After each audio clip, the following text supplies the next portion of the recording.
Hi everyone and happy Friday. My name's Lynsey and I'm from Stitching Magic111. This is my lovely friend Sharon. And I'm from How She Stitches. So today we're recording a Flossmas extra for you all about our stitching goals and plans for 2026, which we are very excited about. So we'll be talking all things cross stitch in this video. So we're going to get started. We've both got some intentions for the new year for our stitching. So tell me about your intentions, Sharon, for the year. My main thing is to make sure that I'm making time for cross stitch because it's very much my peaceful time, my mindful moments. So I need to keep that up even when life gets busy and tries to take all of my time. Oh, that sounds so good. I think mine is always, when I think of cross stitch, it is definitely about relaxing and time for me, but it's always something that just brings joy. So I don't want to ever set myself unrealistic goals and stressing myself out over stitching. So when I started thinking about goals, that was the thing that I put at the beginning, really, so that I just thought, yeah, I want it to be all about joy. Yeah. So obviously we've got a load of goals here. So what are your kind of top 3 goals that you've got, Sharon? My main thing is to catch up with things that I've let slip a little bit over the last couple of months because I've been focusing on Christmas. Having a whole year next year to keep up with the Christmas things throughout the year will be nice. Obviously this was my first year doing any sort of stitching.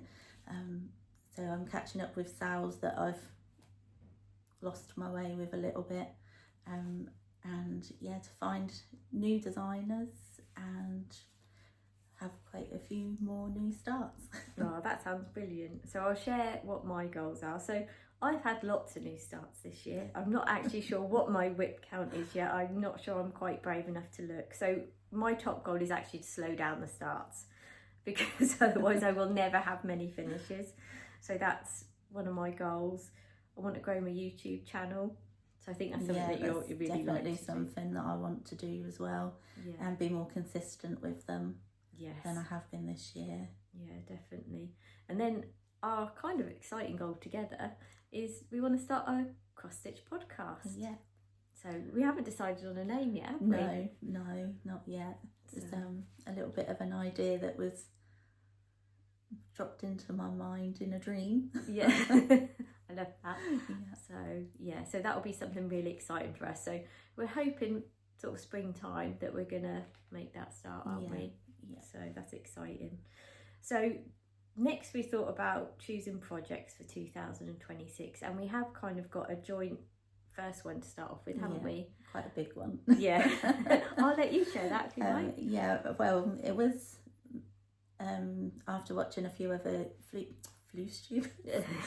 After watching a few other Flosstube, with people talking about their goals for next year and if they wanted to have a theme for what they were doing, and I decided that it would be quite nice that because the Tiny Modernist is my favourite designer, that I'd like to do a new Tiny Modernist design start each month of the year, which I then mentioned to Lynsey. And she's coming along for the ride. I couldn't let you do that on your own, could I? No, so I need the company. be a good supportive friend would join along with that. So yeah, we're really excited about Tiny Modernist. Do you think we'll only manage one a month, or might there be more? There might be more. So far, I think because we're both in the Tiny Modernist Patreon group, so the 2 releases that have been for the members, we want to stitch both of those. Yeah. So I think Lynsey has started on the autumn one. So yeah, I think we might sneak a few more in there. Yeah. And some of my ones that I want to catch up on are also Tiny Modernist. So I think it'll be a Tiny Modernist kind of year. Yeah, I definitely think so. So one of the other goals, we kind of got a bit of a joint goal, but I think you've kind of got a bit more of a different outcome than me. So we both want to stitch some Christmas ornaments, don't we? Yeah. My thing was to do one a month, the same as the Tiny Modernist, which might be a bit ambitious, which I'd like to try it, but I won't be sort of sticking to it rigidly. If there isn't time, there isn't time, but it'd be nice to have some decorations to put on my own tree at home next Christmas. Yeah, that would be lovely. I do have visions one day of having a Christmas tree full of cross-stitch decorations, but I know I'm going to probably not be able to get one done a month. So I'm kind of setting myself a goal of doing an ornament once a quarter. So so if I had 4 done by the end of the year, this Christmas tree full of cross-stitch decorations is obviously a long time down the road. But yeah, I think that's my kind of plan for it this year, and we can see how that goes. So another joint one that we're going to do, aren't we? So Festive Fridays. Yeah, we're both going to carry on with the Christmas theme throughout the year, so that we don't only tackle it at the end of the year, or doing Christmas in July. A lot of people I think do, but I don't think that'll be quite enough for all the projects that I know I'm going to want to do and keep up with. Yeah, that's the same for me. So last year I done Festive Fridays, and that did work really well for me. I managed to get my Holly Jolly kitchen finished from Caterpillar Cross Stitch that I've now got framed and in my kitchen. I also got an advent calendar done for my mum, and I have a lot more Christmas projects on the go now than what I did last year, because I really only got into it about last September, and then you were a similar kind of time, weren't you? January time? January, it was just after Christmas when I wanted a break from a creative job but still wanted to be creative, and I picked up cross stitch after lots of years of not doing any. Yeah, it's so funny that so many of us have come back to it after having a big long break, but I think now it's so, the patterns are so lovely and modern and so different. They are things that you want hanging on your wall, which feels really different to how it used to be. Completely different world now, isn't it? Yeah, so different. So choosing other projects. So one of the things I want to do is like themed months. So obviously I did in September, I had a month of magical stitching, and I loved that, pulling out all my magical stitching. Christmas is obviously Flossmas, and that's been this month. And I've got a plan for February that you're going to join in with, aren't you, Sharon? And I hope quite excited. And I hope some of you will as well. So February is going to be the month of the Forgottens. So depending on how things go in my house move, I will try and do like a weekly stitch, and I want to pull out all the things that aren't seasonal, sales that have been started and left along the wayside and things like that. All the ones that haven't really been touched for quite a while, and they're not going to fit in with seasonal stitching, so I want to kind of pick them back up and make them a bit of a focus. That's it.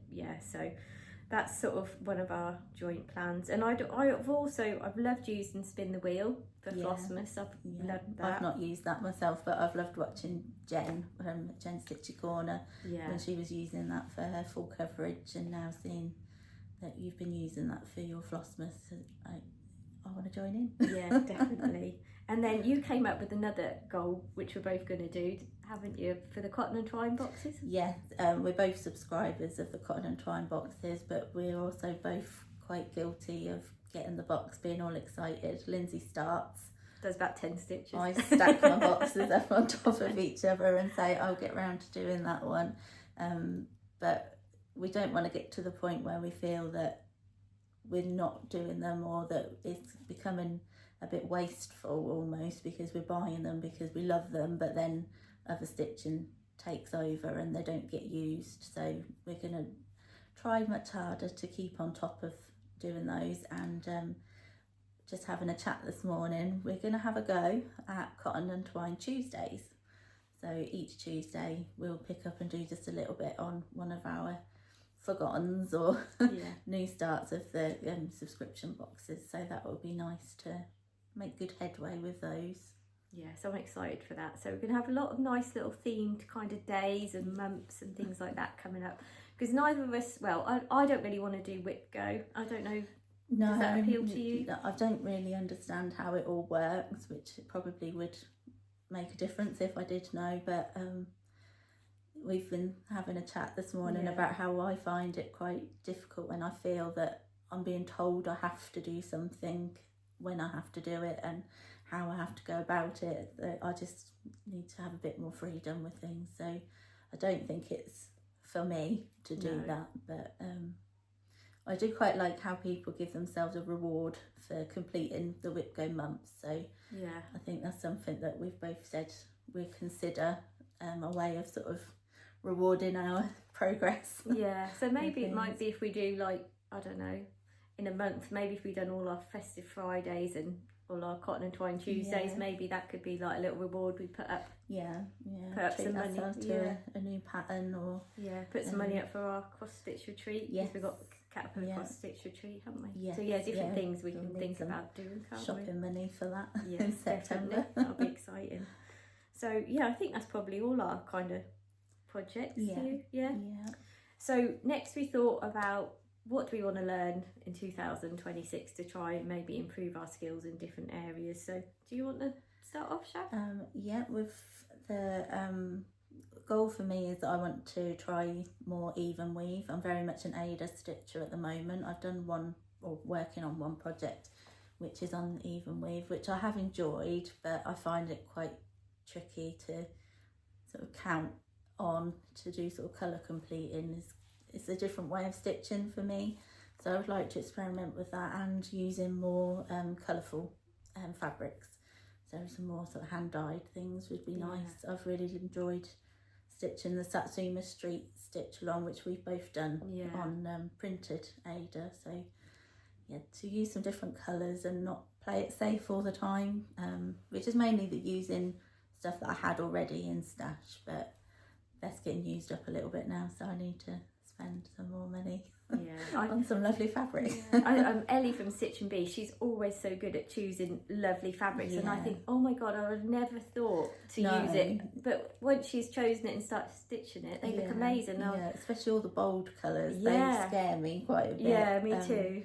I think again the fabric that Jen used for the Tea Goddess, there's no way I would have chose that, but it looks amazing, and I love seeing how the different choices make the finished piece look different for each of us. That's my being brave. I think that's a lovely that would be really good. So one of my things is I want to learn how to use Markup RXP. So I've got as far as getting it on the iPad and no further. So my next job is to watch the 5-minute intro video. And then some tutorials. I have used it a little bit for the Tiny Modernist Ho Ho Christmas stitch along. But I don't think I've loaded things into it properly. I've just kind of fudged my way along with it. And haven't been marking things off, but I like that you can track your progress, so it would be good if we can work that out. I'm not very good at technology, Lynsey's a bit better, so I'm quite excited that she's now got her new iPad so she can teach me how to use mine. No pressure. So I am excited about Markup RXP because I think it'd be lovely to know actually how many stitches I've done, like in a stitching session, because I have no idea half the time how many stitches I've done because I've always used paper patterns. So, and people say once they've started using it, don't they, that they don't want to go back to paper patterns. So I'm excited to give that a go. One thing we said we both wanted to learn was obviously the podcasting technology. That's going to be a big learning curve for us both, isn't it? So that'll be something exciting to learn. Do you want to go next? I think we're both quite keen to have a go at designing some patterns, which again is getting to grips with how to use the technology to be able to do that.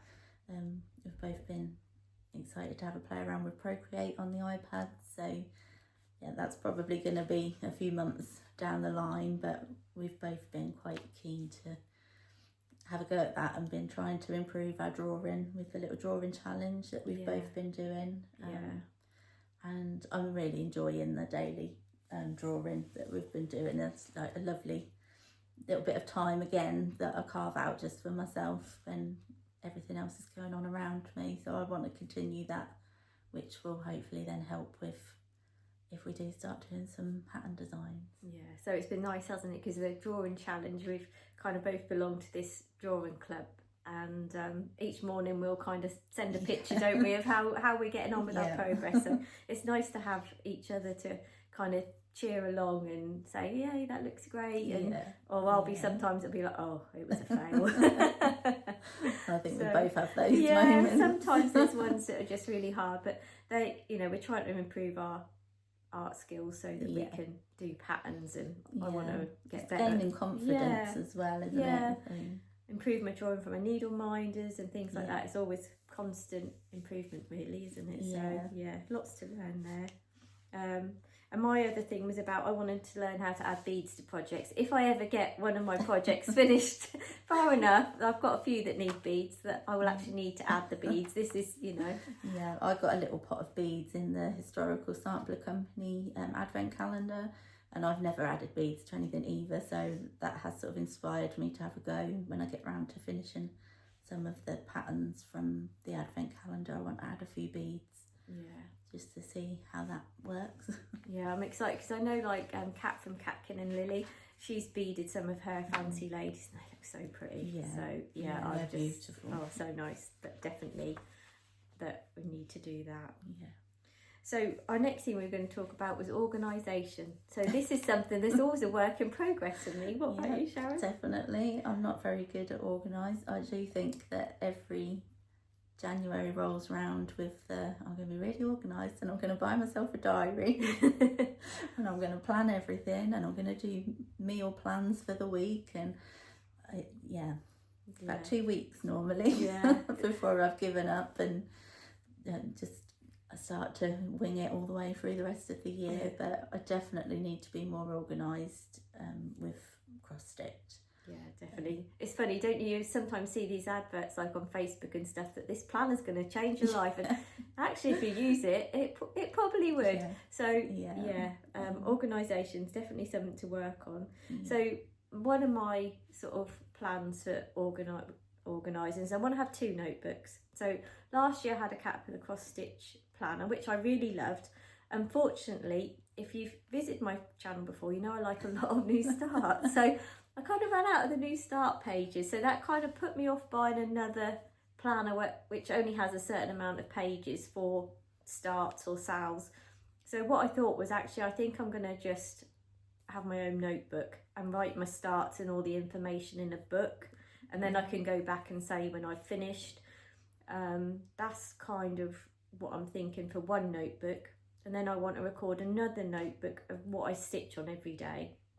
I think when I can use marker at Bar XP, it'll be nice because then I'll perhaps have some stats. I love it when I see, don't you, on Instagram or a Flosstube say how many stitches they've done, and when I see people they've done 11,000, I'm like, oh god, I've probably done like 1,000.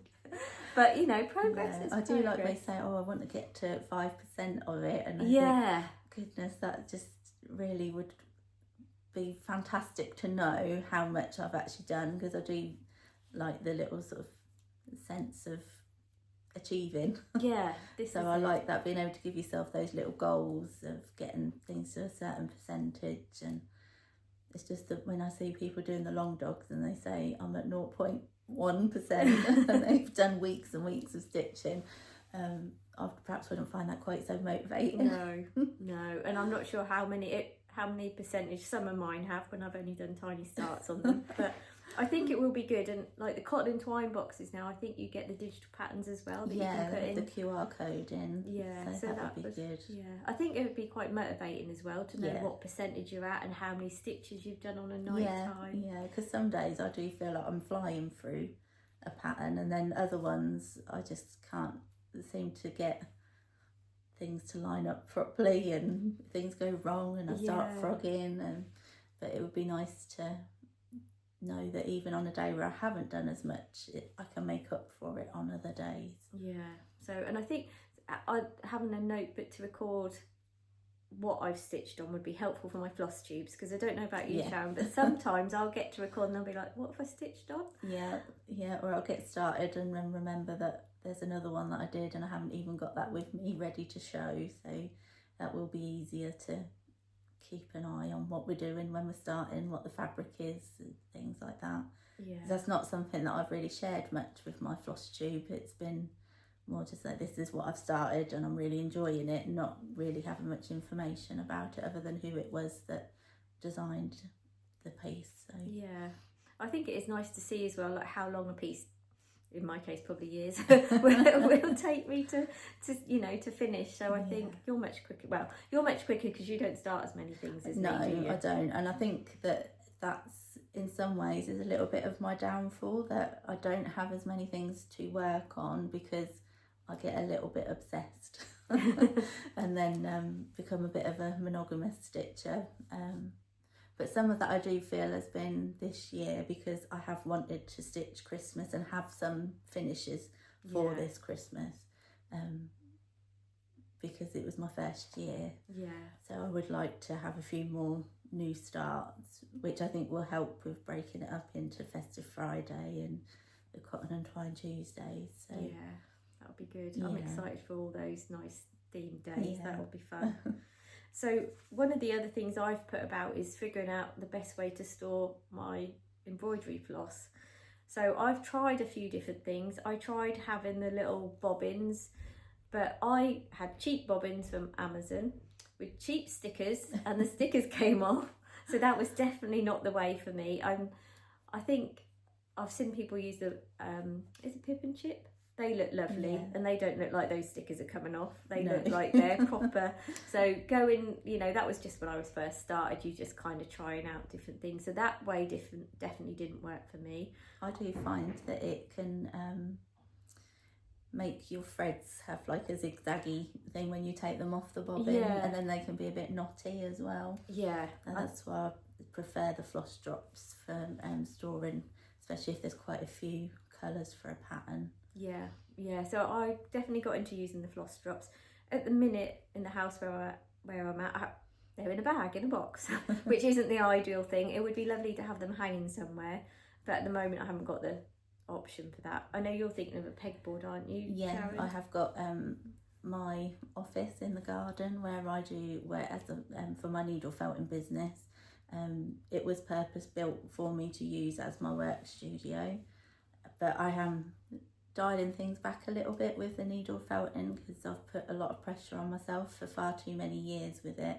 So I'd like to, in the new year, transform that space a little bit into my craft room rather than my work room.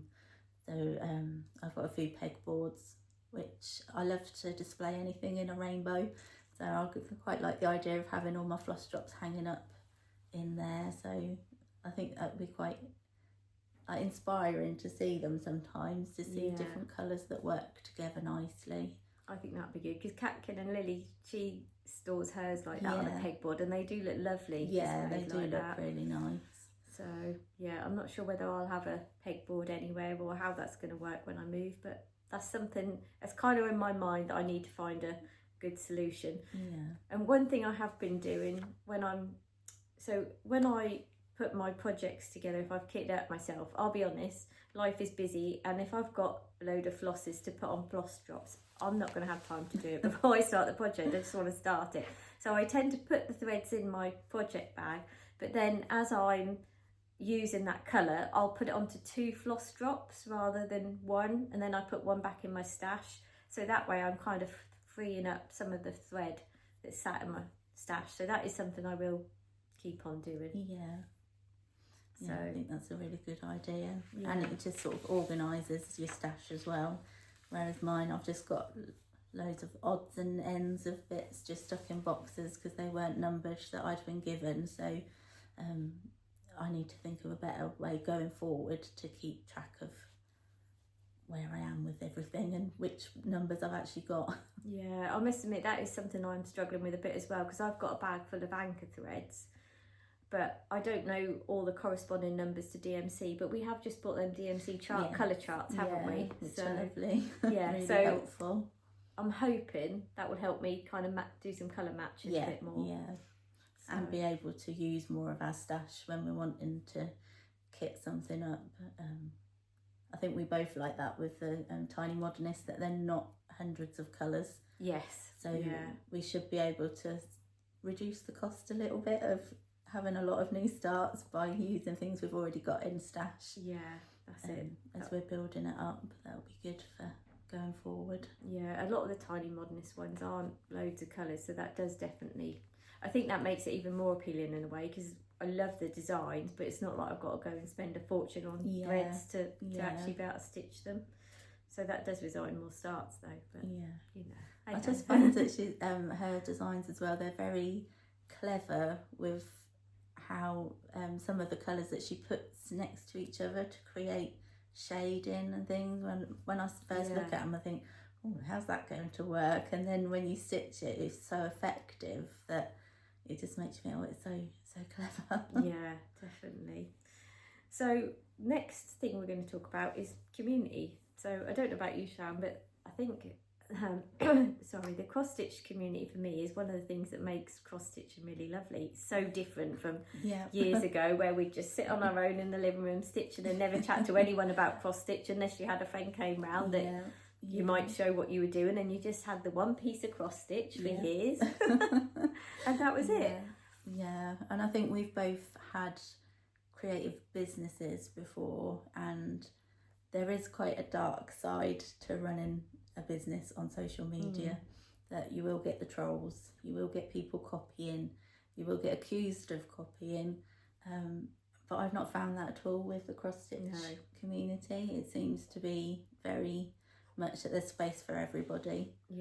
I feel like it's just been a lovely space to make loads of new friends with people that you're really interested in cross stitch, which is lovely. And I feel like everyone cheers each other on, which is even so when nice. You have a little group that's set up for a start along or stitch along, it's not long before that branches out into also like, what did you have for your tea today?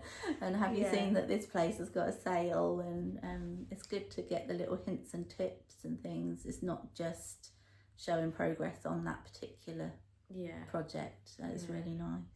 So there's definitely a couple of little Instagram groups that I want to set up, but you're going to be part of as well, aren't you, Sharon? So the first one is the Tiny Modernist Stitchers Club, because obviously we are tiny modernist mad, aren't we, here? So we're going to set up an Instagram group for that. So then if there are other people that love the Tiny Modernist, we'll be putting them all in there, and like our 12 starts we'll share in there. And if you're a fan, if you want to join in with our 12 Tiny Modernist starts, we would love you to come along. I do think that Tiny Modernist seems to be the one that everybody has had a go at. Everybody seems to have done at least one Tiny Modernist. From all the Flosstubes that I've watched, even people who perhaps have a different style to the general designs of Tiny Modernists, there's still one or two that will just capture their imagination and think, oh, I want to have a go at that too. I think that's really good to bring different people into the mix as well. The other one that I'm going to start up as well is Festive Fridays. So I was thinking of just perhaps having one group, but I thought not everyone's going to want to see Christmas all year long. So if you're going to be like us and want to stitch on Christmas every Friday, then I thought it'd be nice just to have a dedicated group to cheer each other along, because there will be times in the year when it's boiling hot, you don't want to get Christmas stitching out, but actually it is really nice when you do make progress. And I know this last year when I was stitching away on Christmas in the summer, once I got that piece done, I was so glad that I had stuck to my Festive Fridays, even when I didn't really want to pick it up, because once you start, you soon get back into it.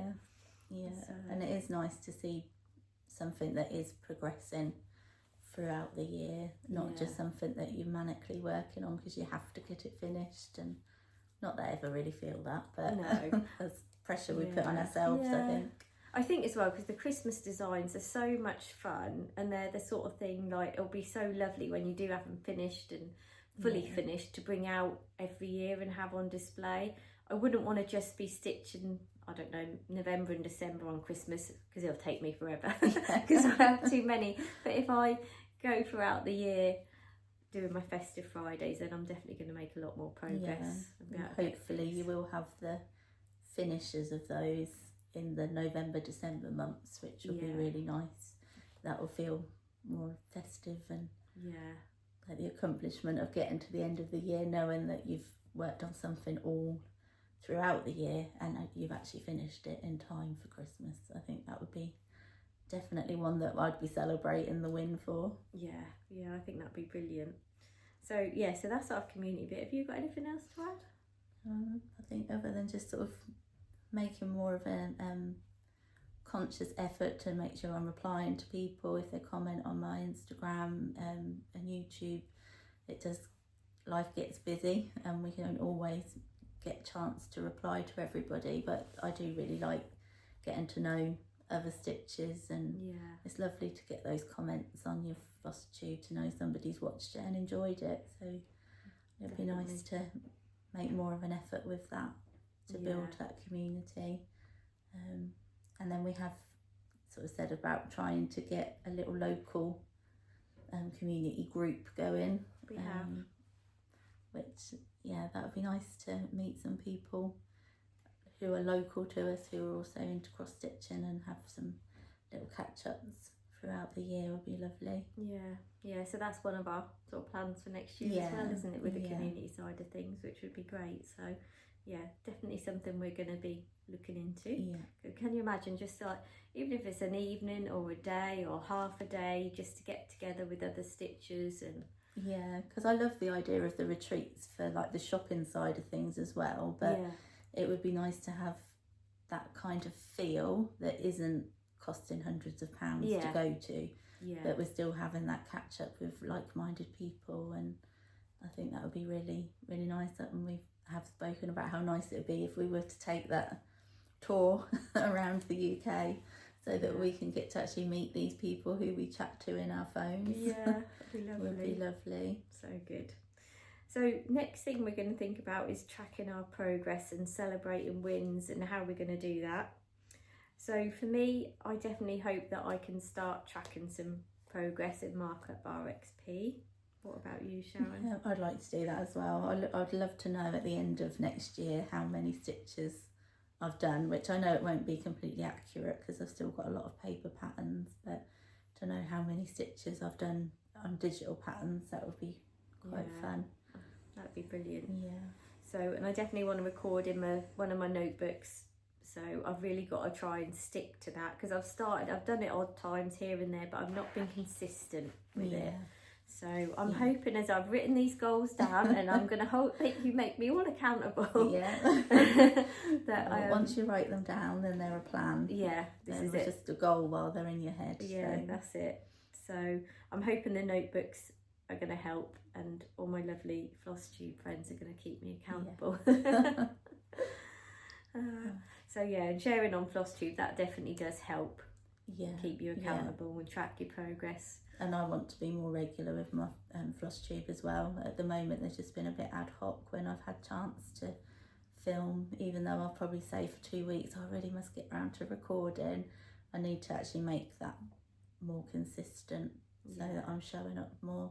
Oh, that would be brilliant. Well, it'll be lovely to see more Flosstube, so we would love that. So, and then we wanted to just finish off with our stretch goals and dream stitching for 2026. So do you want to start off with one of yours? No, I can't remember what I said now.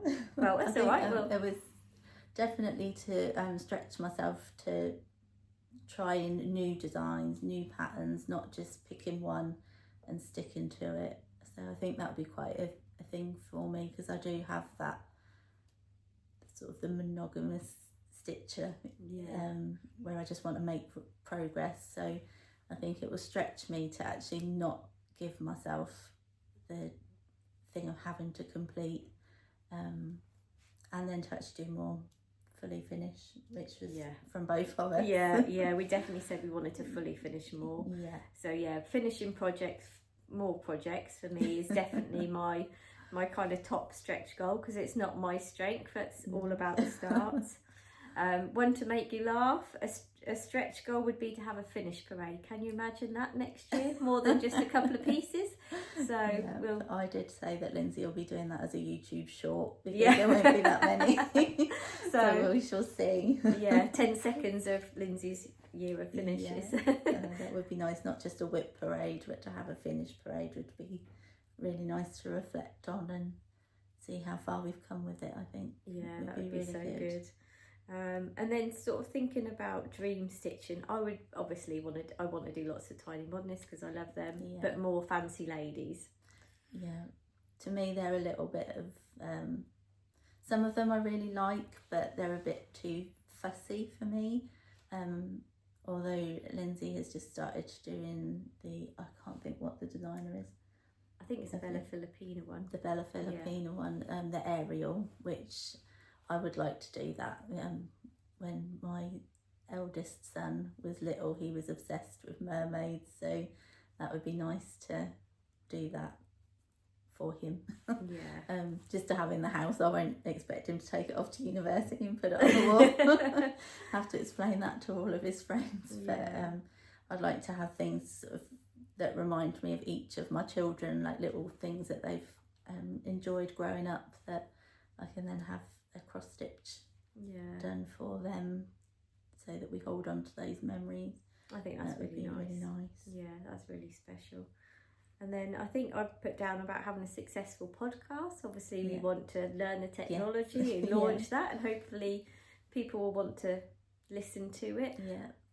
There is one cross stitch podcast that I've listened to before, and sometimes it's just really nice to, like, if you're out in the car and things like that, because obviously YouTube and Flosstube is lovely when you're at home, but when you're out and about and you're driving, things like that, you can't necessarily be, if you're driving, you certainly can't be watching a video.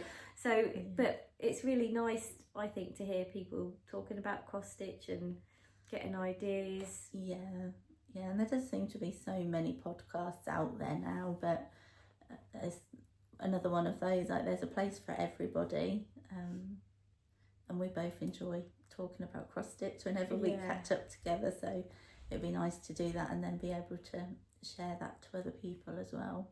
Yeah. So, well, I think that's probably at the end of our plans and goals. There's probably quite a lot there to keep us busy, don't you think? yeah, I don't think it's going to be a quiet year for cross stitch. No, so plenty to keep us busy, and I know we enable each other, and I know my friend Jen from Jen's Stitchy Corner, she's an enabler as well. Yeah, and we'll definitely be chatting to Nikki about Tiny Modernist, because she's also a big fan of them. Yeah, Nikki from Nikki Knacks Crafts. And I know Kerry from Colourfully Cross Stitch, she's just joined. I have set up one little Instagram group already for the winter sampler Tiny Modernist. So we've got a little bit of chat going on there, so if you want to join that, just let me know. We're both excited that was teased that there will be more of those, isn't it, by saying it was part 1, so I think that'll end up being another goal to keep up with that for the year. Yeah, definitely. So it'll be exciting. So what we'll need to do is record another one of these at the end of next year to see how far we actually got with these goals. Have a little recap. So I'm definitely going to hold on to my goal sheet, and we'll do another video next year to tell you about our progress, but hopefully you'll be following along the way as well. So you'll have to let us know if you've got any goals that you want to be held accountable for as well, and have a little chat in the comments. Would be nice. Yeah, we would love that, because we both love chatting in the comments. So thank you so much for watching. It's been great to chat to you all today, and let us know your comments, and we'll be back soon. So take care, everyone. Bye.